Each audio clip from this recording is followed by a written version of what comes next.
अस्सलाम वालेकुम। Programme night addition में हम आपको खुशामदीद कहते हैं। नाजरीन, मुल्क में गुज़श्ता 15 रोज़ से कोरोना वायरस के केसेस में काफ़ी हद तक कमी देखने में आई है, जबकि इस महीने के आगाज़ से इन केसेस में मज़ीद कमी आ रही है। 5 जुलाई को 3,344 केसेस थे, 4 जुलाई को अब 3,191 केसेस, 3 जुलाई को 3,387 केसेस सामने आए थे, जबकि 2 जुलाई को 4,087 केसेस और 1 जुलाई को 4,339 केसेस सामने आए थे। जबकि अगर टेस्टों की बात की जाए तो 5 जुलाई को 22,271 टेस्ट, 4 जुलाई को 25,527, 3 जुलाई को 22,050, 2 जुलाई को 22,941 और 1 जुलाई को 22,128 कोरोना के टेस्ट किए गए। और मजमूई तौर पर इस वक्त पाकिस्तान में कोरोना केसेस की तादाद 2,33,526 हो गई है, जिनमें से 1,31,000 से ज़ायद अफराद जो हैं वो सेहतयाब हो चुके हैं,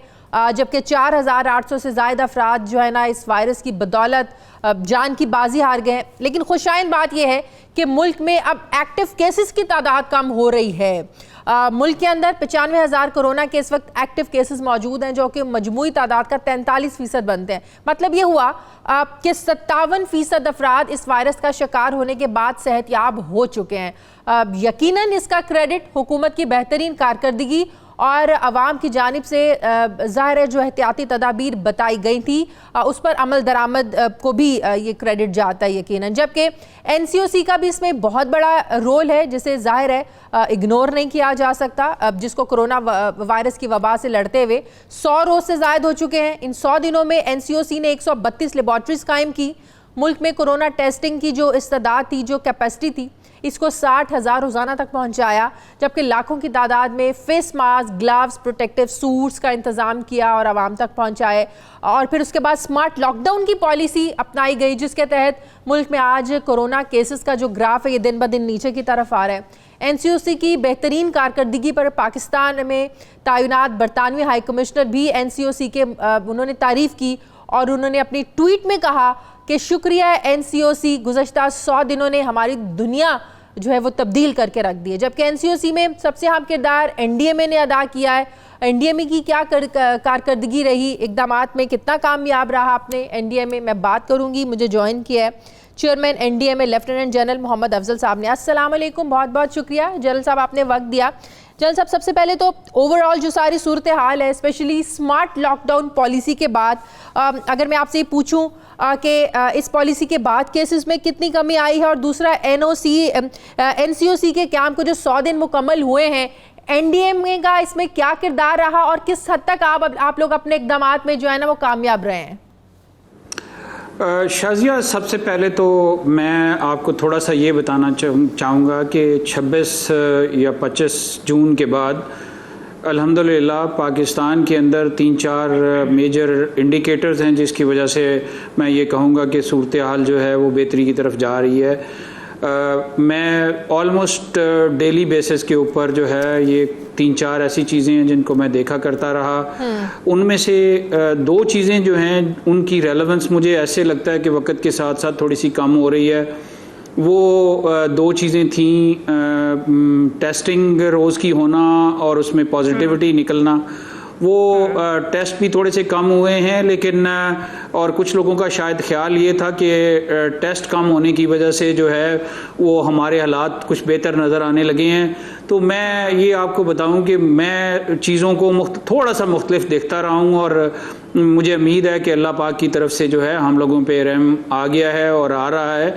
उसकी वजह ये है कि 3 नंबर जो हैं मैं उनको रोज़ सुबह उठते ही पहली चीज़ जो मैं देखता हूँ वो 3 नंबर हैं। हाँ। एक नंबर ऑफ़ डेथ्स हैं, सही, और दूसरा जो है वो number of people on ventilators है, तीसरा नंबर ऑफ़ पीपल ऑन बाईपैप्स है, और चौथा नंबर जो है वो लोगों का ऑन नॉर्मल लो ऑक्सीजन के ऊपर होना है। और उसमें जितनी एडिशन और सब्सट्रैक्शन होती है उसको मैं तकरीबन मैं खुद नंबर्स का आदमी हूं, तो मैं कमी आई है, ये कितने दिनों से आप ये एनालिसिस कर रहे हैं कि दिन ब दिन जो है ना वो इन नंबर्स में जो है ना वो कमी आ रही है? पिछले 1 हफ्ते से, 2 हफ्ते से, कब से? ये तकरीबन 11वां दिन है आज इन सारे नंबर्स में। अच्छा। अल्हम्दुलिल्लाह कमी आ रही है। सही। अच्छा, तो जनरल साहब जो कहा जा रहा था कि जुलाई और अगस्त में केसेस पीक पर होंगे, लेकिन अब हम देख रहे हैं जो स्मार्ट लॉकडाउन की पॉलिसी है इसका नतीजा ये कि केसेस कम हो रहे हैं। तो ज़ाहिर है एक जो अंदाज़ा था, जो हम कह रहे थे कि केसेस पीक पर जाएंगे, प्राइम मिनिस्टर साहब और वज़रा भी बार बार कह रहे थे, वो किसी हद तक गलत साबित हो रहा है। तो जो आप नंबर्स बता रहे हैं तो इसका मतलब यही है कि स्मार्ट लॉकडाउन पॉलिसी का नतीजा है, और जो हमें अवाम में, लोगों में जो एक खौफ था जुलाई और अगस्त का, वो अब बतदरीज कम हो रहा है। जी, मैं शाजिया आपसे किसी हद तक एग्री करूंगा कि ये जो है एक एस्टिमेट लगा था कि जुलाई के मिडल ऑनवर्ड और एंड तक हमारी सिचुएशन बहुत ख़राब होगी। वो सिचुएशन जो है वो हमारे लिए काफ़ी बुरे रिज़ल्ट लेके आएगी, डेथ्स बढ़ने के चांसेस थे। और ये सारा का सारा जो वर्किंग है, ये पुराने जो नंबर होते हैं उनके ऊपर बेस करके, बाकी मुल्कों को देख के, और उससे ये कंक्लूजन जो हैं वो स्टैटिस्टिशियंस जो हैं वो निकालते हैं। लेकिन मैं आपको इतना बताऊं कि ये जो स्मार्ट लॉकडाउन का जो फैसला किया गया था, इसकी वजह से बहुत अच्छे रिज़ल्ट आने शुरू हुए हैं। मैं इस्लामाबाद की आपको मिसाल दे देता हूँ। इस्लामाबाद में कुछ स्ट्रीट्स और कुछ सेक्टर्स को जब बंद किया गया तो उसके बाद इस्लामाबाद के नंबर बहुत अच्छे आए हैं। सही। अच्छा, ये जो नंबर्स में कमी हो रही है केसेस की, जनरल साहब, ये टेस्टिंग होने के बावजूद हम कहें कि टेस्टिंग भी हो रही है लेकिन पॉजिटिव रिजल्ट्स जो है ना वो कम आ रहे हैं, क्योंकि कहा जा रहा था कि हमारे यहाँ टेस्टिंग ही नहीं हो रही है, टेस्टिंग इतनी कम हो रही है तो ज़ाहिर है केसेस सामने नहीं आ सकते। इसीलिए बार बार कहा जा रहा था कि हमें अपनी टेस्टिंग कैपेसिटी बढ़ाने की ज़रूरत है। तो अगर आप ये बता पाएँ कि एक तरफ टेस्टिंग भी हमने बढ़ाई और दूसरी तरफ हमने देखा कि नंबर्स कम हुए, ये टेस्टिंग के बावजूद हम कह सकते हैं कि नंबर्स कम हुए हैं? जी, मैंने आपको पहले भी शाजिया बताया कि अभी टेस्टिंग का नंबर जो है, जब मैं इसको स्लाइटली डिफरेंटली जो है वो इंटरप्रेट करूंगा कि टेस्टिंग होने के बावजूद तकरीबन 7.5-8% के करीब जो है पॉजिटिविटी में फॉल है। हमने पीक टच की थी अराउंड 25% के ऊपर। जितने भी टेस्ट हो रहे थे उसका 25% के करीब जो है वो पॉजिटिव निकला करता था। आज जो नंबर है वो हॉवर कर रहा है 14% से लेके कोई 17% के दरमियान। अच्छा। जो कि सब्सटेंशियल कमी है। और जो मैं दूसरी बात आपको बता रहा हूं कि एडमिशन में कमी आई है, आपको खुद भी फील होता होगा शहरों में। और मैं आपको एक और बात बताऊं, चूंकि बहुत लोग मुझे फ़ोन करते हैं, मिलते हैं, उनके मसाइल हैं जिनको हल करने की हम कोशिश करते हैं। अभी वो नंबर ऑफ कॉल्स और फ़ोन भी अभी कम हो गए हैं। मसाइल भी थोड़े से, कुछ तो हमने फैसिलिटीज़ इम्प्रूव किए हैं उसकी वजह से, और कुछ हालात भी बेहतर हुए हैं जिसकी वजह से ये जो चीज़ें हैं ये बेहतर हो रही हैं। सही। अच्छा जनरल साहब, इस्लामाबाद में जो आइसोलेशन हॉस्पिटल जो बनाया है, ये मुकम्मल हुआ है, ये कब तक ऑपरेशनल होगा? और दूसरी बात ये कि क्या ये सेंसिटिव, बहुत ज़्यादा सेंसिटिव पेशेंट्स के लिए है? If I am not wrong, ये 250 बेड पर मुश्तमिल जो हॉस्पिटल बनाया गया है, क्योंकि अब तो ये जो पॉलिसी है कि अगर किसी का पॉजिटिव आ भी जाता है तो घर में आइसोलेट हो रहा है, तो ये जो स्पेशली आइसोलेशन हॉस्पिटल बनाया गया है ये बहुत ज़्यादा सेंसिटिव पेशेंट्स के लिए? शाजिया, ये हॉस्पिटल जो है वो चाइनीज़ गवर्नमेंट की मदद से बनाया गया है। $4 मिलियन चाइना ने जो है वो गवर्नमेंट ऑफ पाकिस्तान को दिए थे एक हॉस्पिटल बनाने के लिए। और ये हॉस्पिटल के बारे में जब फैसला हुआ, मैं और ज़फ़र मिर्ज़ा जो हैं हम दोनों बैठे थे, और फिर प्राइम मिनिस्टर की इजाज़त के साथ वी डिसाइडेड कि इस्लामाबाद में एक आइसोलेशन हॉस्पिटल जो है वो बना दिया जाए, जो बाद में जो बीमारियां अछूत की होती हैं उनके लिए काम आ सकेगा। लेकिन ये अस्पताल जो है, इसके साथ साथ हमने ये भी सोचा था कि इसी तरह के हम जो दूसरे इंतज़ामी यूनिट हैं हमारे, उनमें भी 6 अस्पताल जो हैं मुख्तलिफ़ जगहों पे बना दिए जाएं, जिसके लिए तकरीबन 40 कनाल जो है वो ज़मीन डेडिकेट कर दी गई है। लेकिन हम पहले इसको मुकम्मल करके इसका पूरा चलाने का तजर्बा करना चाहते थे। और मैं आपको यहाँ पे ये बताऊँ कि ये इसका जो कॉन्ट्रैक्ट था वो फ्रंटियर वर्क्स ऑर्गेनाइजेशन को दिया गया था। फ्रंटियर वर्क्स ऑर्गेनाइजेशन ने माशाल्लाह बहुत शानदार काम किया है। मैं उनके डायरेक्टर जनरल और पूरी ऑर्गेनाइजेशन को शाबाश दूंगा कि उन्होंने ये काम जो है वो सिर्फ 6 हफ्तों में मुकम्मल किया है और एक state of the art building जो है जिसमें तमाम में बड़ी सहूलियात जो हैं वो मुयसर हैं वो खड़ी कर दी थी। मैं आपको यहाँ पे ये भी बता दूँ कि ये अस्पताल जो है तकरीबन 10 मई के करीब जो है ऑलमोस्ट मुकम्मल था। उसके बाद हमने इस अस्पताल को रन करने के लिए जो नॉर्मल गवर्नमेंट प्रोसीजर्स हैं, मिनिस्ट्री ऑफ हेल्थ ने उस तरफ जाने की कोशिश की, लेकिन हम इस नतीजे पे पहुंचे कि अगर गवर्नमेंट प्रोसीजर के तहत नॉर्मल जो प्रोसीजर हैं उनके तहत करेंगे तो शायद ये 1 साल और रन ना हो सके। अच्छा। तो NDMA जो है इस पे वी केम फॉरवर्ड और NCOC में मेरी बहुत ज़्यादा डिस्कशन हुई सबके साथ और अल्टीमेटली हम लोगों ने ये वॉलंटियर किया NDMA ने कि हम इस अस्पताल को आपको 6 महीने के लिए रन भी कर देते हैं। अच्छा। और अल्हम्दुलिल्लाह हमारी तैयारियां मुकम्मल हैं और मुझे उम्मीद है कि जुमेरात या जुम्मे को हम इसका एक फॉर्मल ऑपरेशनल इफ्तिताह करेंगे और इंशाल्लाह उसके ऊपर आपको एग्जैक्ट इसकी डिटेल्स का भी बताएंगे। मैं आपको यहाँ पे ये भी बता दूं इस अस्पताल को NDMA और मिनिस्ट्री ऑफ हेल्थ ने जो अभी तक हमारी डिस्कशन हुई है इसको 2 तरीकों से आगे लेके जाया जा सकता है। इसके अंदर जो सिस्टम्स हैं इसको एक आइसोलेशन हॉस्पिटल जो मखसूस बीमारियों के लिए होता है उसके तौर पर भी इस्लामाबाद में हम छोड़ सकते हैं। दूसरी ऑप्शन ये है कि ये जिस तरह अमेरिका की फीमा है NDMA के बराबर की ऑर्गेनाइजेशन, उसके अपने 122-123 हॉस्पिटल हैं, उसकी तरह का एक इमरजेंसी हॉस्पिटल के तौर पे NDMA के नीचे ये काम करता रहे। और तीसरी ऑप्शन ये है कि इसको हम पब्लिक प्राइवेट पार्टनरशिप में ले जाएं, लेकिन ये 6 महीने जब NDMA इसको रन करेगा तो ये हमारे पास टाइम मौजूद होगा अपने का पूरे करने का, इस पे ऊपर फैसला करने का।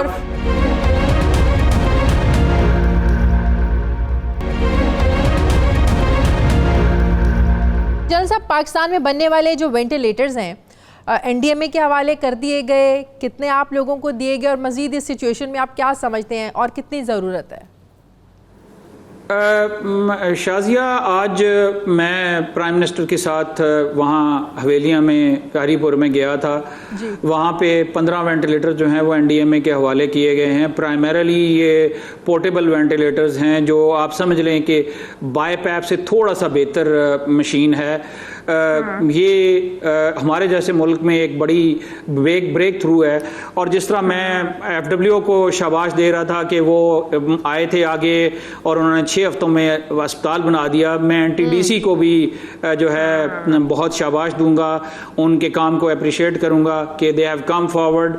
और मुझे उम्मीद है कि ये जो इनकी प्रोडक्शन है वो बहुत जल्दी कमर्शियल प्रोडक्शन में चली जाएगी। अगर मैं आपसे ये पूछूं कि इस सारी सिचुएशन में सूबों ने कितना कॉपरेट किया, क्योंकि सिंध के एतराज़ात, शिकायतें, तहफ़्फ़ुज़ात वफाक से भी रहे, NDMA से भी रहे, आप लोगों से भी कहते रहे सामान नहीं टाइम पर मिल पा रहा है, हमें हमारे साथ ज़्यादती हो रही है, हमारी जो रिक्वायरमेंट्स हैं, जो डॉक्टर्स का सामान है वो नहीं दिया जा रहा है।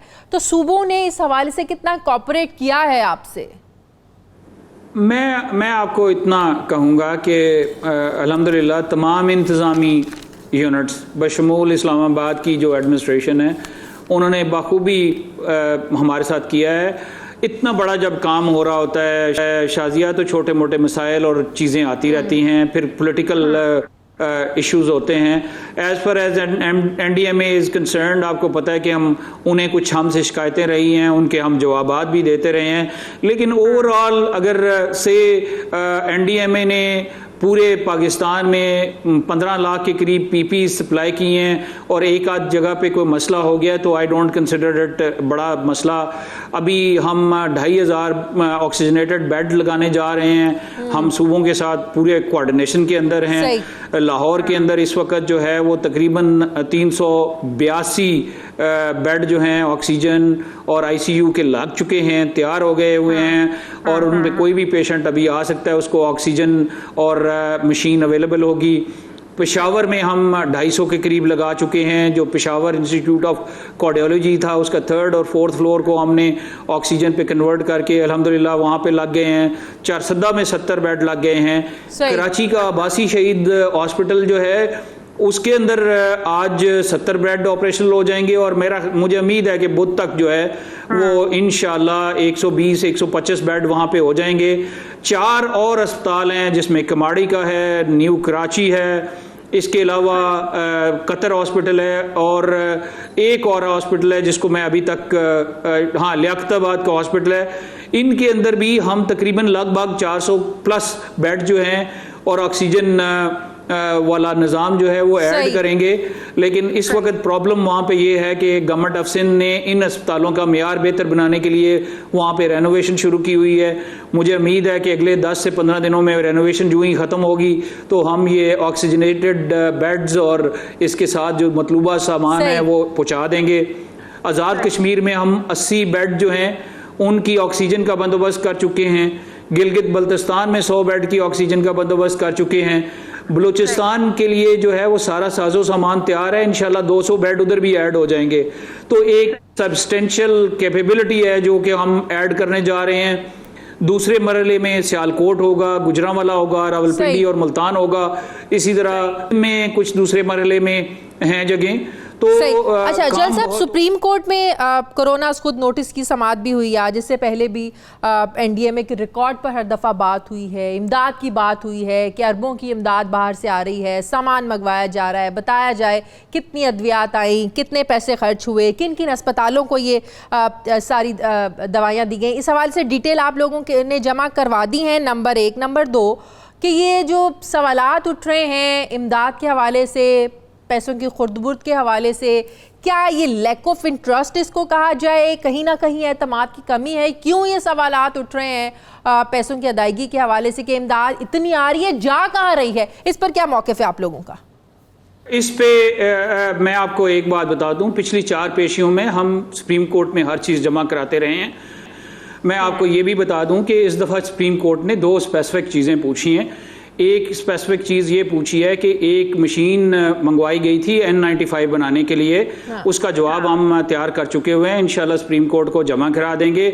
मैं ये भी बता दूं कि यहीं पे मैंने एनडीएमए के अंदर बहुत सारे प्रोग्रामों में भी, और फिर मैंने बहुत सारे जो पाकिस्तान के अंदर इस बायो इंडस्ट्री के साथ लोग हैं उनको मैंने एनडीएमए बुला के ये ऑफ़र दी थी मार्च के आखिर में और अप्रैल के शुरू में कि आप लोगों को अगर कोई ज़रूरत है हमारी असिस्टेंस की तो वो करके दें। वो सारे सवालों के जवाब हम दे रहे हैं और अल्हम्दुलिल्लाह देते रहेंगे।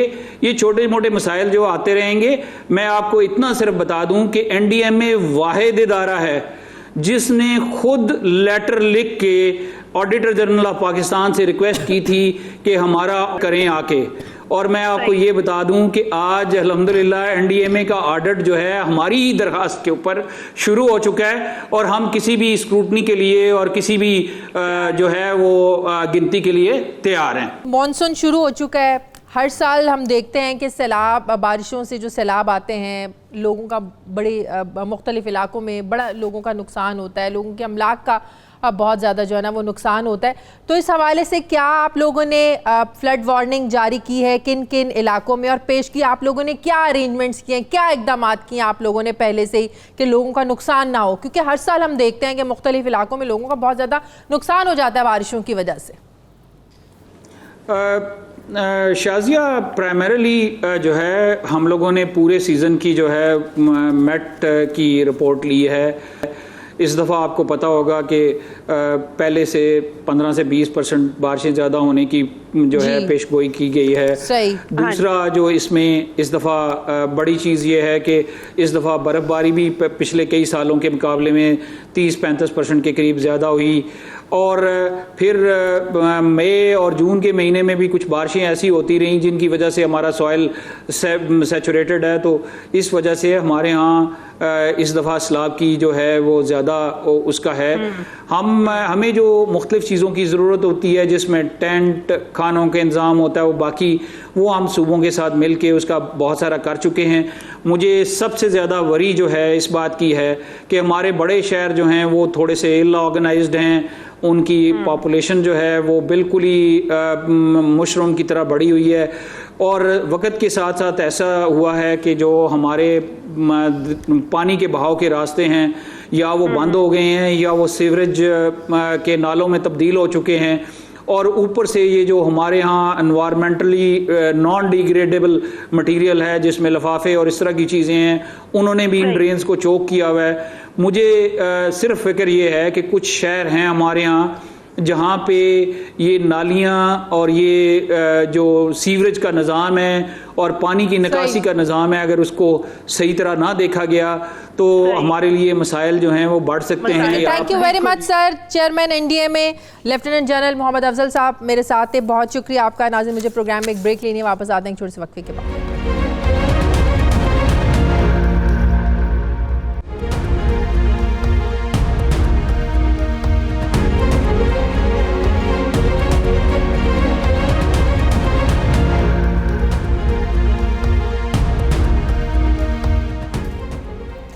नाजरीन, बिलाशुबा इख्तियारात की जंग और सियासत ने कराची को बदहाल कर दिया है।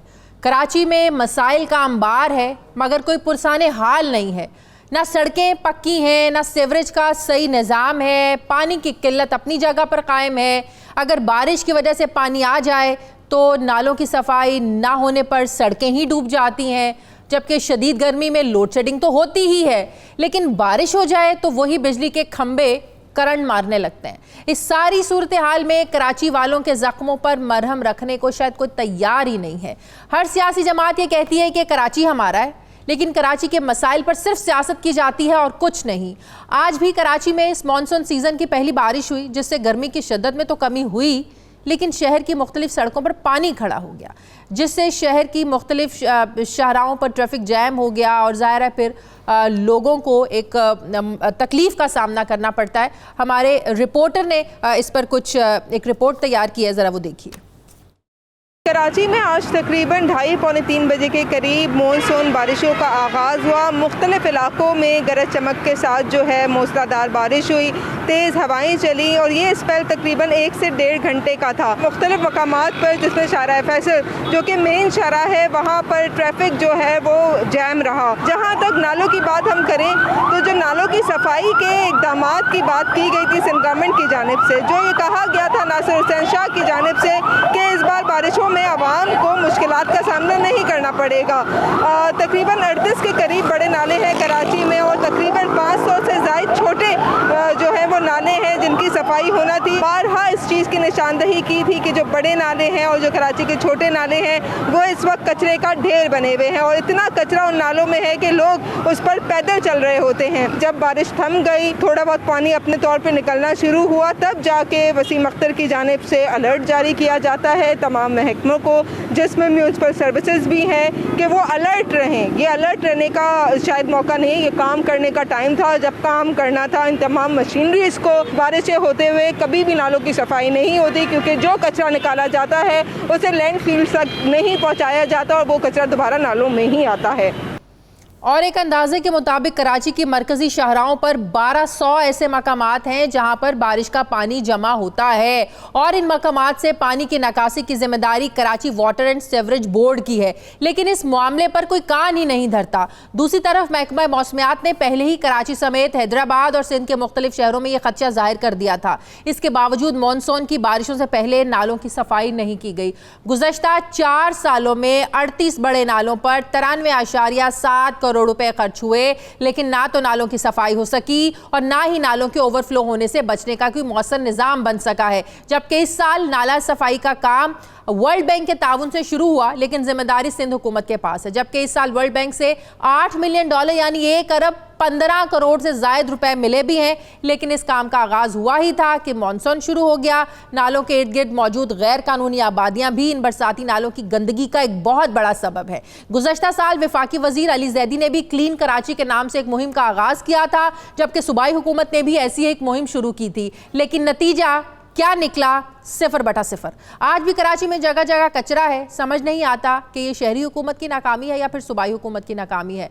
मलबे की बात करें तो सब एक दूसरे पर डालते हैं, जबकि कल तहरीक इंसाफ के रुकने कौमी असम्बली और फिक्स साइट के बानी आलमगीर खान ने बतौर एहतजाज वज़ीर आला सिंध की तस्वीर गुज्जर नाले पर लगाई और वीडियो पैगाम में कहा कि बारिश से 3 दिन पहले मशीनरी लेकर सफाई का ड्रामा किया जा रहा है। अब तक कराची के 30 से ज्यादा नाले फॉल नहीं है, जबकि सारी सूरत हाल में के इलेक्ट्रिक भी आवाम को सताने में किसी से पीछे नहीं रहती है। मूसलाधार बारिश की वजह से अर्बन फ्लडिंग का खदशा है, वहीं बिजली की तरसील के खराब इंफ्रास्ट्रक्चर ने भी कराची के आवाम को खौफजदा कर दिया है। गुज़श्ता साल मानसून बारिशों के 2 स्पेल्स में बिजली के खंभों से करंट लगने से 19 अफराद जाँ बहक हो गए थे, लेकिन इकदामात इस बार कुछ नहीं किए गए। इसके बावजूद मैं बात करूंगी, मुझे ज्वाइन किया है मेयर कराची वसीम अख्तर साहब ने। अस्सलाम वालेकुम, बहुत बहुत शुक्रिया वसीम अख्तर साहब आपका। वसीम अख्तर साहब, जैसे कि आपने मेरे इंट्रो में सुना, हर साल की तरह लोगों को इन्हीं मसाइल का सामना करना पड़ता है। नालों की सफाई नहीं होती है, गंदगी बाहर आ जाती है, आसपास की आबादियां भी इसका बहुत बड़ा जो है ना वो मसला है। लेकिन अगर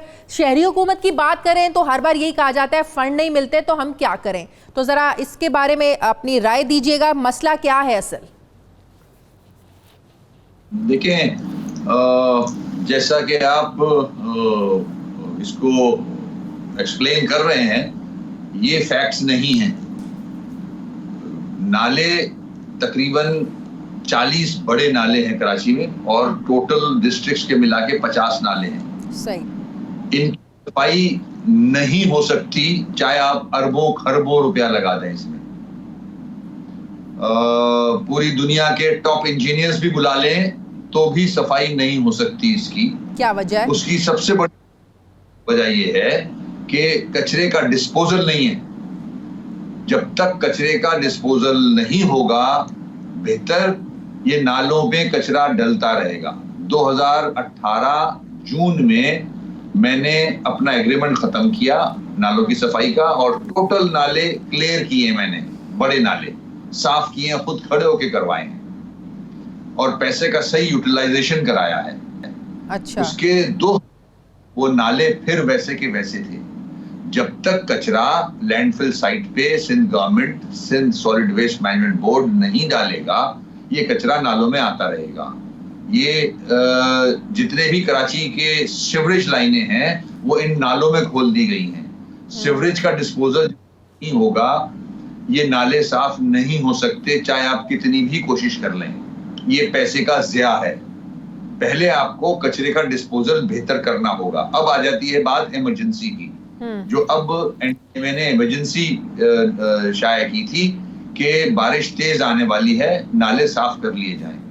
उसके बाद मैंने प्रेस कॉन्फ्रेंस की और सिंध गवर्नमेंट को भी बताया, फेडरल गवर्नमेंट को भी बताया। सिंध गवर्नमेंट ने वर्ल्ड बैंक के पैसे से अब प्लान किया है कि ये नाले साफ कर दिए जाएं। उसमें केएमसी भी शामिल है। जो चोकिंग पॉइंट्स हैं 38 नालों के, उनको हमने साफ करना शुरू कर दिया है। अच्छा। और इंशाअल्लाह हम चोकिंग पॉइंट्स क्लियर कर लेंगे, जितने भी 38 बड़े नाले हैं। फैक्चुअल पोजीशन ये है, नाले उस वक्त क्लियर होंगे, आप आज नाला साफ करें, 2 हफ्ते बाद वही कंडीशन तो होती है। वही मैं पूछना चाह रही हूँ, उसका फिर क्या है, क्या तरीकेकार है? सॉल्ट वेस्ट मैनेजमेंट के साथ मिलकर आप जो है ना वो इस पर कोई प्लान होना चाहिए। इसका मतलब फंडिंग की तो कमी नहीं है ना वसीम अख्तर साहब, निजाम बेहतर नहीं है? नहीं, दोनों चीजें हैं। केएमसी का फंक्शन है नाले साफ। केएमसी को वो फंड्स नहीं मिलते कि सारा साल वो नाले साफ करती रहे। अच्छा, ये एक इशू है। और नाले साफ करने का सलूशन ये नहीं है। जब कचरे का disposal Sindh solid waste management board सही कर लेगा तो नालों में कचरा आएगा ही नहीं। सही। नालों को जरूरत ही नहीं साफ करने की। जब कचरा सही डिस्पोज ऑफ होगा, सीवरेज सही डिस्पोज ऑफ होगा, तो नाले तो साफ रहेंगे। असल तो मसला कचरे का है। हमने ये बात सिंध गवर्नमेंट को भी बताई है, सबके इल्म में है ये, ऐसा नहीं है। तो फिर रुकावट कहाँ पे है? रुकावट कहाँ? सीवरेज सिस्टम क्यों नहीं आज तक ठीक हो सका? रुकावट ये सवाल सिर्फ ये सवाल सिंध गवर्नमेंट से करें। वो कहते हैं शहरी हुकूमत जो है ना, उनको फंड्स मिलते हैं, उनका काम है ये सारा करना, क्यों इख्तियारात मेयर साहब लेके बैठे हुए अगर वो काम नहीं करवा सकते? ऐसा नहीं है। आपको चाहिए कि आप SLGA 2013 निकाल लें, जो एक्ट है वो एक्ट क्या कहता है, KMC का क्या फंक्शन है, सिंध गवर्नमेंट का क्या, वाटर बोर्ड सिंध गवर्नमेंट के पास है, सीवरेज सिंध गवर्नमेंट के पास है, solid waste management board Sindh government के पास है, उनकी जिम्मेदारी बनती है, वो सही करें इन चीजों को। KMC के पास तो नाले साफ करने का फंक्शन है। तो अली जैदी साहब ने जो ये जिम्मेदारी उठाई थी, वसीमा अख्तर साहब नालों की सफाई की मुहिम शुरू की थी, वो क्या था फिर, वो क्यों उन्होंने ये बेड़ा उठाया था? हम देखते हैं आज फिर वही हाल है, फिर आप वाली बात। इसका मतलब वो बिल्कुल ठीक है कि आप जितनी मर्जी नालों को साफ कर दे, जब तक आपका कचरे को डिस्पोज ऑफ करने का सिस्टम सही नहीं होगा, तब तक आप जितना मर्जी नालों की सफाई करें तो वो नहीं हो सकती। अली जैदी साहब ने फिर ये क्यों बेड़ा उठाया था फिर? ये तो आप सवाल उनसे करें ना, मैंने तो आपको फैक्ट्स बता दिए हैं। आप ये सवाल फिर सिंध गवर्नमेंट से करें कि आपके पास ये दोनों महकमे हैं, सीवरेज का भी और कचरे का भी, ये क्यों कचरा नालों में डलता है?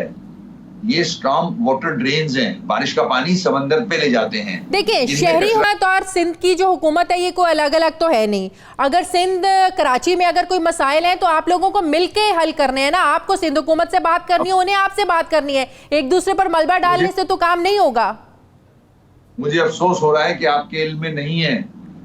सिंध गवर्नमेंट और अगर बल्दिया एक साथ होती तो फिर बात ही क्या थी?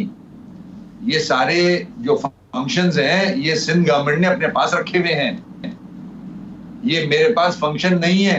आप पहले SLGA 2013 तो देख लें कि मेरा फंक्शन क्या है, सिंध गवर्नमेंट का फंक्शन क्या है, तो फिर मुझसे सवाल करें आप। मैं मलबा नहीं डाल रहा किसी पे, मैं तो आपसे फैक्ट्स बता रहा हूं कि नालों की सफाई KMC की जिम्मेदारी है, मगर KMC की तो उस वक्त जिम्मेदारी पूरी करेगा ना वो कि जब ये कचरे नालों में डलना कम हो जाएंगे, खत्म हो जाएंगे। सही, ठीक है, बहुत शुक्रिया मेयर कराची वसीम अख्तर साहब मेरे साथ थे, बहुत शुक्रिया आपका। नाज़रीन, मुझे प्रोग्राम में एक ब्रेक लेनी है, वापस आते हैं छोटे से वक्फे के बाद।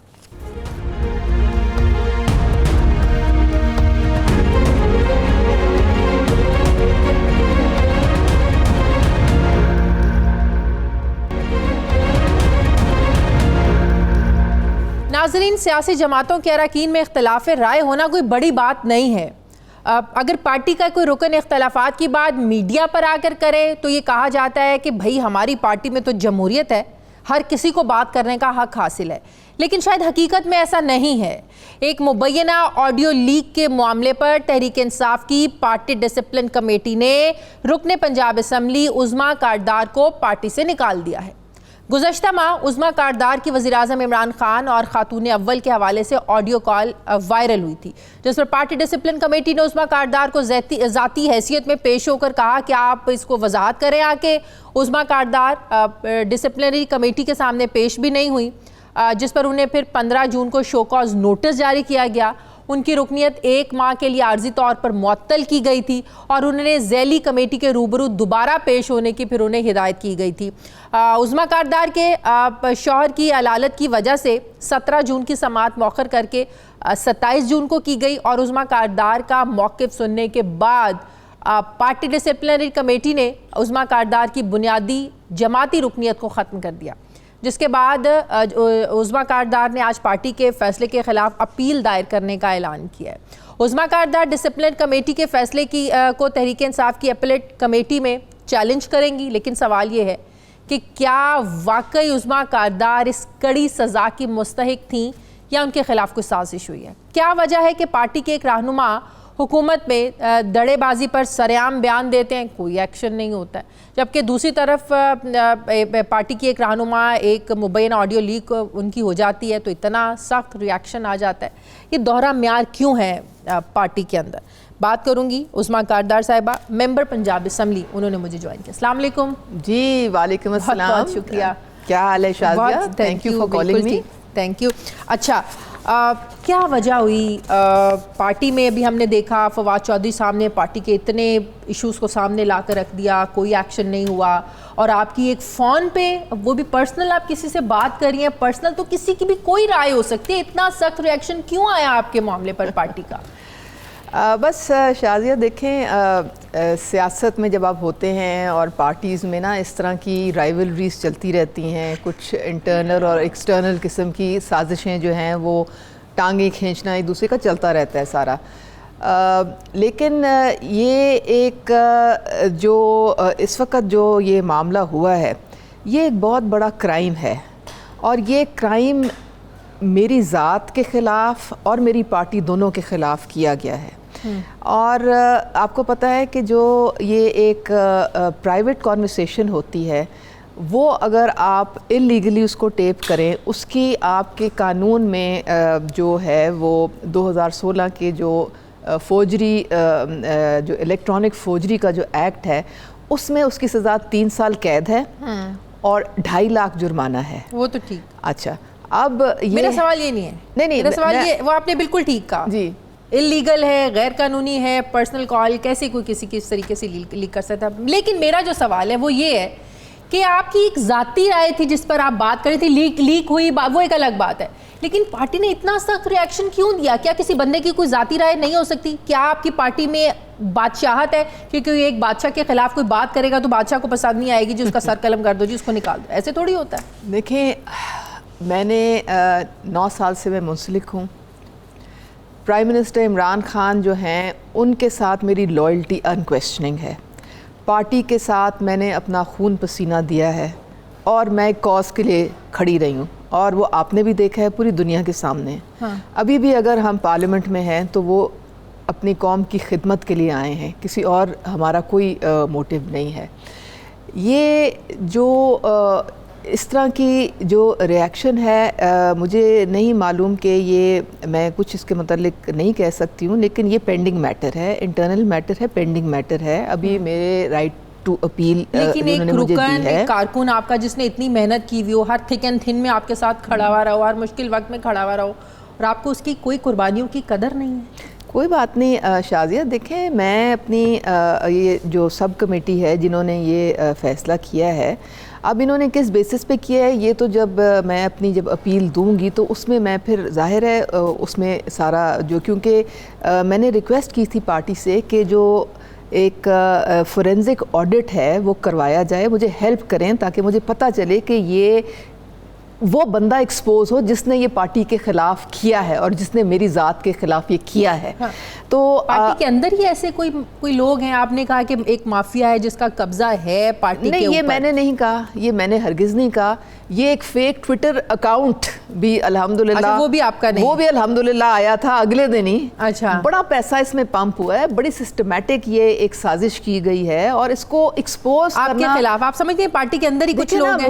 मुझे तो उन्होंने जो डैमेज करना था वो किया, लेकिन मतलब साथ पार्टी को भी, लीडरशिप को भी क्या ज़रूरत थी आपके इस तरह की बातें?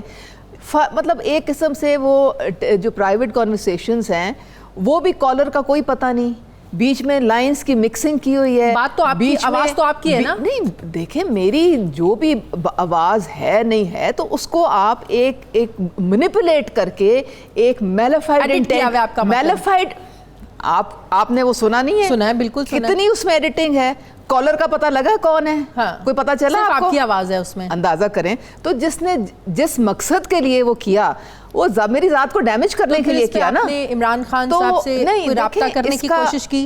नहीं, मैं एक पार्टी, हमारा कॉन्स्टिट्यूशन है, उसका एक प्रोसीजर होता है, और ये सिर्फ मैं नहीं हूँ, बहुत सारे लोगों को इस तरह से पार्टी जो है वो कहती है कि जी आप बताएं, तो उसमें फिर हम उस प्रोसीजर को फॉलो करते हैं जो हमारी कॉन्स्टिट्यूशन में है, और मेरा एक आईनी हक है, मेरा एक कानूनी हक है। करंट सिचुएशन ये है उसको एक्सरसाइज करना भी मेरा फंडामेंटल ठीक है। करंट सिचुएशन ये है कि आपको पार्टी से निकाल दिया है। देखें पेंडिंग में है मामला, इसकी अब अपील में जब मैं जाऊंगी तो फिर उसके बाद जो जवाब मिलेगा। किसके सामने? आपने को सुप्रीम कोर्ट थोड़ी अपील करने जाना है, आपने तो उन लोगों के सामने अपील करनी है जिन्होंने निकाला है। तो क्या उम्मीद कर रही हैं? मैं तो ये कर रही हूँ क्योंकि मैंने ये साइबर क्राइम सेल में ये सारा अपना मैंने कंप्लेंट रजिस्टर की है। मेरा मोबाइल जो है वो जब मुझे बुलाएंगे मैं उनके हवाले कर दूंगी, मैं उनको बताऊंगी कि जी आप निकालें, आप किसने ये क्राइम किया है, सही जिसने ये रिकॉर्डिंग की इलीगल, उसका नाम जब सामने आएगा असल सजा तो उसको मिलने वाली है ना। सही। देखिए घर में तो आप 1000 बातें करते हैं, वो 1000 बातें। तो अभी अगर अब देखें, मैं पिछले 8 साल से ऑफिशियली मीडिया रिप्रेजेंटेटिव हूँ, पार्टी को मैं बड़े पैशनेटली डिफेंड कर रही हूँ। आपने देखा है, सारे सब ने देखा। सही। कोई एक लफ्ज़ जो गैर जिम्मेदाराना हो अगर मेरे मुंह से निकला हो तो देन आई एम गिल्टी। जिसने ये डाला है मैलिफाइड इंटेंट से डाला है ना, सही। उसकी कोई नीयत ये तो नहीं थी कि उसने मुझे ग्लोरीफाई करना है। उसने सो इस नीयत से डाला था कि इसका पूरा करियर डैमेज कर दूं, मैं इसको मैं बिल्कुल एलिमिनेट कर दूं। आपके खिलाफ इसका मतलब साजिश की साजिश है बहुत बड़ी। सही। और मुझे अपना तो नहीं, मुझे पार्टी के खिलाफ भी ये साजिश है बहुत बड़ी। सही, ठीक है। बहुत बहुत शुक्रिया उज़मा कारदार, मेंबर पंजाब असम्बली मेरे साथ थी। नाज़रीन, हमारे प्रोग्राम का वक्त खत्म हो गया। प्रोग्राम के लिए आप फीडबैक ज़रूर दीजिएगा। मेरी आपसे मुलाकात होगी कल। अपना ख्याल रखिएगा। मुझे इजाज़त दीजिए। अल्लाह हाफ़िज़।